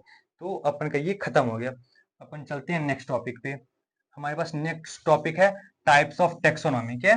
Types of taxonomy. पहले अपन टेक्सोनॉमी के बारे में समझे, अपन अब टेक्सोनॉमी के टाइप्स पढ़ते हैं। ठीक है। टेक्सोनॉमी क्या है? तो टेक्सोनॉमी के अंदर हमारे पास दो चीजें पढ़नी है, एक पढ़ना है साइटोटेक्सोनॉमी और एक पढ़ना है कीमोटेक्सोनॉमी। साइटो सॉरी टेक्सोनॉमी को दो दो पार्ट में वो कैटेगराइज किया गया है। एक है साइटोटेक्सोनॉमी। देखो, the use of cytological character of plants in classification और in solving taxonomic problem is called cytotaxonomy. देखो, प्लांट्स के अंदर जो भी साइटोलॉजिकल कैरेक्टर्स होता है, प्लांट्स के अंदर जो भी साइटोलॉजिकल कैरेक्टर्स होता है, उसको जो अपन जो सॉल्व करते हैं, उसका जो क्लासिफिकेशन को, उसका जो भी प्रॉब्लम्स होता है, उसको जो अपन सॉल्व करते हैं, उसी को अपन क्या बोलते हैं? उसको अपन जो साइटोटेक्सोनॉमी बोलते हैं। क्या बोलते हैं? साइटोटेक्सोनॉमी। अब हमारे पास दूसरा है कीमोटेक्सोनॉमी। क्या? कीमोटेक्सोनॉमी। अब कीमोटेक्सोनॉमी, अब देखो इसका नाम है क्या? कीमोटेक्सोनॉमी। कीमो मीन्स क्या? Chemo means chemical. Chemo means क्या होता है? Chemo means chemical. देखो, it is based on chemical constituent of plants, chemical constituent of plants in solving taxonomic problem, in solving taxonomic problem. तो इसमें जो है, इसमें अपन को क्या, इसमें जो अपन को केमिकल्स के बारे में पढ़ना है। किसके बारे में पढ़ना है? केमिकल्स के बारे में। इसको अपन उतना डिटेल्स में नहीं पढ़ेंगे, सिर्फ एक टाइप ही, ऐसे क्वेश्चन नहीं बनेगा। ठीक है। अब हम पढ़ते हैं, कुछ इंफॉर्मेशन है एनसीईआरटी में दिया हुआ है, जहां से नीट में वन लाइनर या फिर स्टेटमेंट का क्वेश्चन बन सकता है। कुछ इंफॉर्मेशन है हमारे पास। सबसे पहला है कि देखो, ये तो अपन जानते ही हैं बायोडाइवर्सिटी के बारे में। ये क्या है? The number and types of organism present on earth, ये सभी लोग जानते हैं। दूसरा ये है, ये बहुत इंपॉर्टेंट है कि the number of species that are known and describing range between जो है 1.7 टू 1.8 मिलियन। कितना स्पीसीज है जो कि डिस्क्राइब हो चुका है? कितना? The number of species that are known and describe range between कितना? 1.7 टू 1.8 मिलियन जो है, वो स्पीसीज जो है, वो क्या हो चुका है? वो जो है, वो डिस्क्राइब हो चुका है। तो ये यहाँ से ये क्वेश्चन जो बन सकता है, क्यों? कि the number of species that are known and describe range जो है, वो कितना है? 1.7 टू 1.8 मिलियन। तो ये इंपॉर्टेंट है, इसको अपन क्या कर लेंगे? इसको अपन जो है वो याद कर लेंगे। ठीक है। यहाँ से कोई क्वेश्चन बनेगा।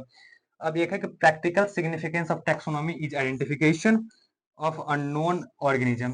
अब देखो, टैक्सोनॉमी का जो प्रैक्टिकल यूज क्या है? तो टैक्सोनॉमी का प्रैक्टिकल यूज जो है वो है कि जो अपन के पास अननोन ऑर्गेनिज्म है, जो अभी तक नोन नहीं, जिसको अपन आइडेंटिफाई नहीं कर पाए, तो वही practical significance of taxonomy is identification of unknown organism. जो भी ऑर्गेनिज्म को अभी तक अपन आइडेंटिफाई नहीं कर पाए, तो उस टैक्सोनॉमी का प्रैक्टिकल सिग्निफिकेंस ये है कि अपन उसको क्या करें? अपन उसको जो आइडेंटिफाई करें। ठीक है।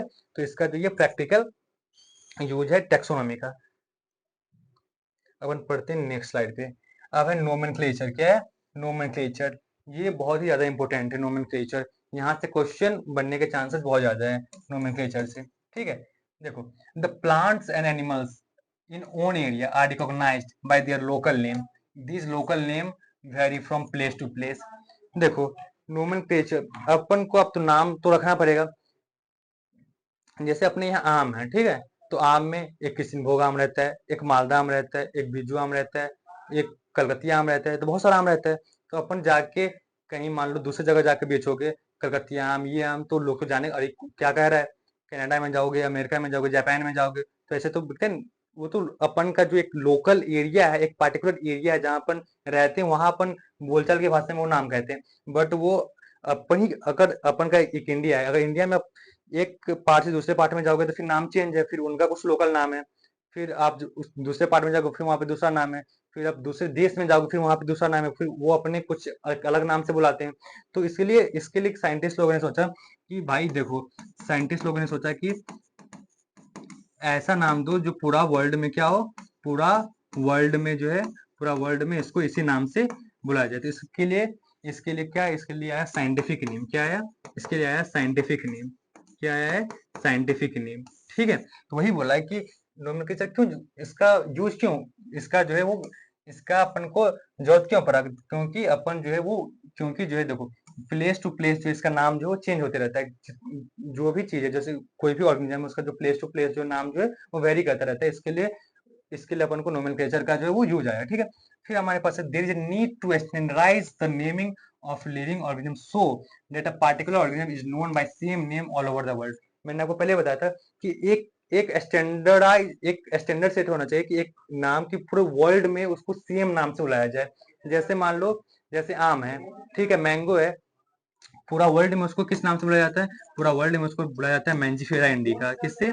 उसको जो है वो मैंजीफेरा मैंजीफेरा इंडिका के नाम से उसको जो है वो बुलाया जा रहा है। ठीक है, तो ये मैंगो को जो है पूरा वर्ल्ड में किसके नाम जानते हैं? Mangifera indica. अगर जाके अमेरिका में बोलोगे क्या भाई कलकतिया आम दाता हो, मालदा दीजिए तो, बीजू दीजिए तो, बुझवे नहीं करेगा। तो इसीलिए साइंटिफिक नाम इसलिए लाया कि पूरा वर्ल्ड में क्या, पूरा वर्ल्ड में जो है उसको एक ही नाम से जाना जाए। तो कहीं जाकर फॉरेन में क्या बोलोगे, हमको दीजिए मैंजीफेरा इंडिका। क्या दीजिए? मैंजीफेरा इंडिका, तो वो समझ जाएगा। ठीक है, अब दूसरा है, देखो ये टॉपिक हमारे पास खत्म हो गया। अब है हमारे पास बाइनोमियल सिस्टम या फिर बाइनोमियल नोमेनक्लेचर। बाइनोमियल सिस्टम या फिर बाइनोमियल देखो इसका नाम में क्या है, इसके नाम है बाय। बाय मीन्स क्या है? बाय मीन्स जो है दो। दो, इसमें जो है वो, इसमें जो नाम जो अपन इसमें जो भी नाम लिखेंगे उसमें कितना वर्ड आएगा? दो वर्ड आएगा। क्या? इसमें दो वर्ड आएगा। देखो सबसे पहले ये बाइनोमियल सिस्टम जो है या फिर बाइनोमियल नोमेनक्लेचर जो किसने दिया था? तो बाइनोमियल नोमेनक्लेचर दिया था किसने? कार्लिनियस ने। किसने दिया था? ये केस नहीं होगा, कार्लिनियस। कौन सा है? कार्लिनियस ने दिया था। बाइनोमियल सिस्टम या फिर बाइनोमियल नोमेनक्लेचर किसने दिया था? कार्लिनियस ने। This naming system using two word. मैंने आपको पहले बताया था कि ये जो बाइनोमियल सिस्टम या फिर बाइनोमियल नोमेनक्लेचर जो है, इसमें कितने वर्ड्स आएंगे? इसमें दो वर्ड्स आएंगे। दो वर्ड फॉर्मेट का है, फाउंड इन कन्वीनियंट। ठीक है, अब देखो प्लांट्स के लिए और एनिमल्स के लिए हमारे पास दो कैटेगरी बनाया गया है। देखो ये जो है, ये हमारे पास ये आईसीजेडएन जो बनाया गया किसके लिए? आईसीजेडएन बनाया गया हमारे पास एनिमल्स के लिए बनाया गया है, और आईसीबीएन जो बनाया गया है किसके लिए? प्लांट्स के लिए बनाया गया। तो आईसीजेडएन, ये फुल फॉर्म जो है बहुत इंपोर्टेंट है, इसको जो है इसको याद करना ही करना है। देखो आईसीजेडएन का फुल फॉर्म क्या होता है? International code of zoological nomenclature. क्या होता है? International code of zoological nomenclature. देखो ये सिर्फ इसमें जेड और इसमें बी का याद रखना। जेड से क्या? जेड से जूलॉजिकल और बी से बोटेनिकल। बाकी चीज तो सेम ही है। International international, code code, of nomenclature nomenclature. देखो तो इसमें सिर्फ जेड, अपन को जेड से क्या याद रखना? जेड से याद रखना है जूलॉजिकल, और बी से याद रखना है क्या? बी से याद रखना है बोटेनिकल, और जेड से याद रखना है क्या? जेड से याद रखना जूलॉजिकल। देखो आईसीजेडएन का फुल फॉर्म होगा international code of zoological nomenclature, और आईसीबीएन का फुल फॉर्म होगा international code of botanical nomenclature. ठीक है, हम चलते हैं नेक्स्ट स्लाइड पे। देखो यूनिवर्सल रूल ऑफ नोमेनक्लेचर। अपन जब भी नोमेनक्लेचर बनता है तो उसका क्या बनता है? उसका बनता है रूल। क्या बनता है? रूल। और ये भी जो है बहुत ही ज्यादा इंपॉर्टेंट है।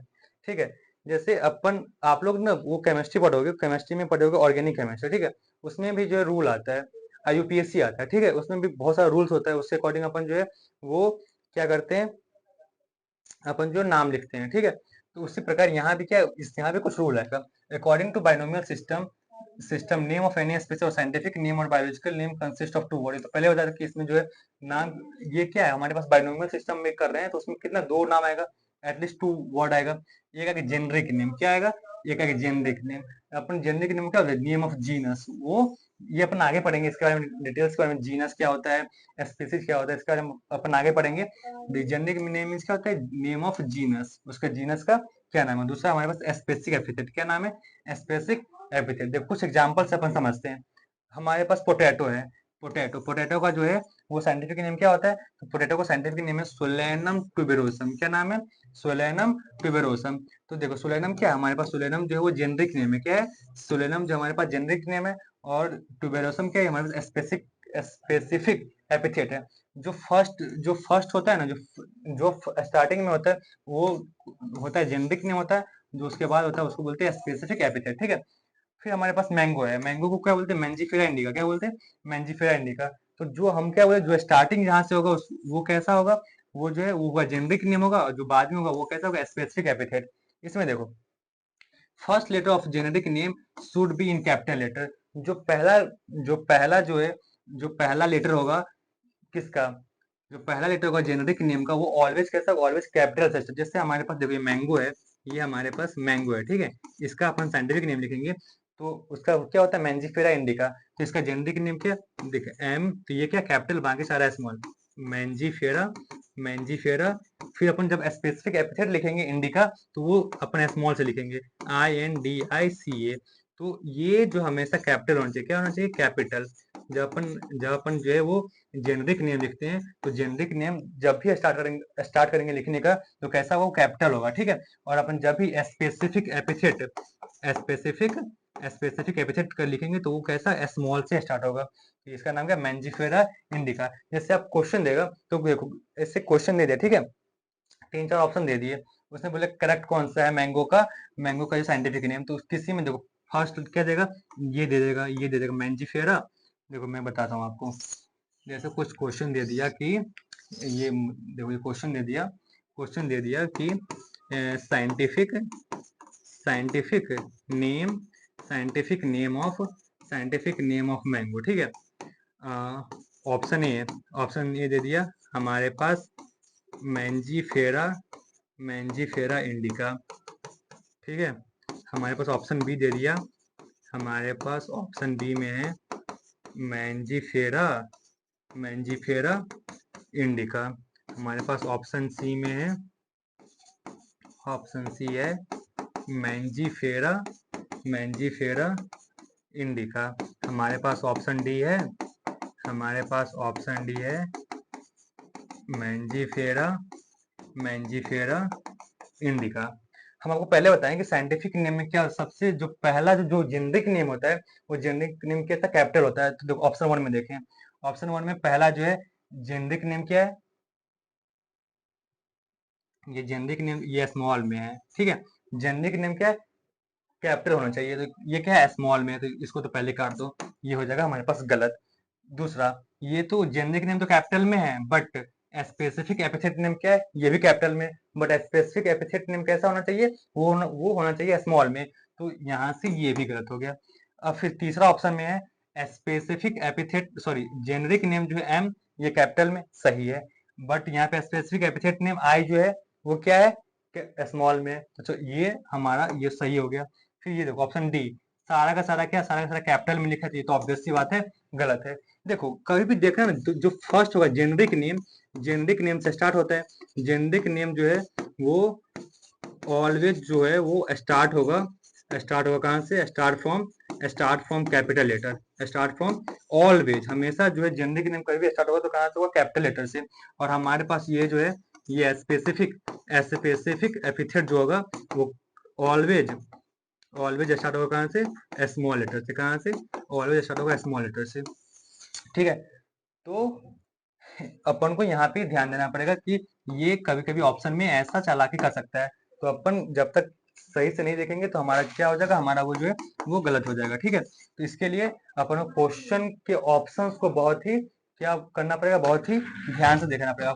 अब देखो यही क्वेश्चन है, अगर अपन क्वेश्चन के ऑप्शन को ध्यान से नहीं देखेंगे तो ये सवाल मेरा गलती होता। तो देखो, अपन देखते पहले ओ भाई मैंजीफेरा इंडिका सही है, बट ये ऑप्शन क्या है? गलत है। क्यों? क्योंकि पहला जो जेनरिक नेम क्या है? जेनरिक नेम स्मॉल में लिखा हुआ है। बट अपन क्या पढ़े कि जेनरिक नेम कैसा ना? Generic name always start from capital letter. Generic name हमेशा कहाँ स्टार्ट होगा? कैपिटल लेटर से। और जो स्पेसिफिक एपिथेट नेम है वो always start from small letter. जो एसपी जो स्पेस जो एसपी स्पेसिफिक एपिथेट जो होगा वो ऑलवेज कहाँ से स्टार्ट होगा? स्मॉल लेटर से।